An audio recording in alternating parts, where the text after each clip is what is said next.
లేరో దయచేసి మీరు ప్రజలకు చెప్పాలి. ఇక నల్గొండ టౌన్లో అనేకమైన ఇబ్బందులు చెప్పిండ్రు. మైక్రో లెవెల్లో ఒక్కొక్కటి చాలా ఇష్యూస్ ఉన్నాయి.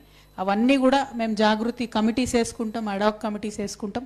వేసుకున్నాక ప్రతి చిన్న విషయం మీద కూడా తెలంగాణ జాగృతి నాయకులం కార్యకర్తలం అందరం కూడా ఫ్యూచర్లో ఖచ్చితంగా ఉద్యమం చేస్తామని ఈ సందర్భంగా తెలియజేస్తూ, మరి మళ్ళీ ఒక్కసారి ఒక ఆడబిడ్డగా మీకు చెప్పేది ఒకటే, మనందరం కలిసి తెలంగాణ ఉద్యమం చేసినాం. ఒక స్ఫూర్తివంతమైనటువంటి ఉద్యమం నడిపించి రాష్ట్రాన్ని సాధించుకున్నాం.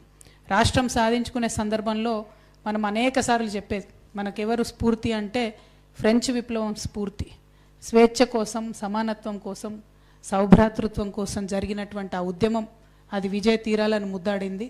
అది స్ఫూర్తిగా రాష్ట్రం సాధించుకోవాలి అని చెప్పి ఆనాడు కొట్లాడినాం. అదేవిధంగా ఇక్కడ మన దగ్గర భూమి కోసం, భుక్తి కోసం, విముక్తి కోసం అని జరిగినటువంటి తెలంగాణ సాయుధ రైతాంగ పోరాటం అది కూడా విజయ తీరాలను ముద్దాడింది. తద్వారా హైదరాబాద్ రాష్ట్రానికి స్వతంత్రం వచ్చింది. మనం భారతదేశంలో విలీనమైనం, రాచరికం నుంచి ప్రజాస్వామ్యంలోకి పరిణితి చెందగలిగినాం. మరి ఆ తర్వాత తెలంగాణ ఉద్యమం వచ్చింది, నీళ్ల కోసం, నిధుల కోసం, నియామకాల కోసం. సరే పాక్షికంగా సాధించుకున్నా కూడా ఇప్పుడు నేను బలంగా నమ్మేది, తెలంగాణ జాగృతి సంస్థగా మేమందరం నమ్మేది ఏంటంటే సామాజిక తెలంగాణ రావాల్సిన అవసరం ఉన్నది. సామాజిక తెలంగాణ సాధన కోసం తెలంగాణ జాగృతి పోరాటం చేస్తుంది. సామాజిక తెలంగాణ రావాలంటే మేము అనుకున్నటువంటి అంశం ఏంటంటే అవకాశం, అధికారం, ఆత్మగౌరవం. ఇప్పటి వరకు అవకాశం రాజకీయంగా రాని వాళ్ళకు అవకాశం రావాలి, తద్వారా వాళ్ళకు అధికారం రావాలి, తద్వారా వాళ్ళ ఆత్మగౌరవం నిలబడాలి. ఇవాళ నిజంగా ఆలోచిస్తే మనకున్న పాపులేషన్లో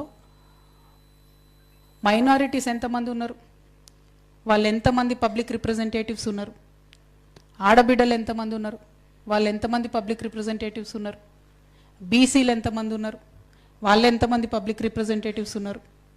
రాజకీయం ఒక పక్కన పెడితే వ్యాపారవేత్తలు తీసుకోండి. పెద్ద పెద్ద వ్యాపారవేత్తల్లో అసలు ఎస్సీస్ ఎంతమంది ఉన్నారు, ఎస్టీస్ ఎంతమంది ఉన్నారు.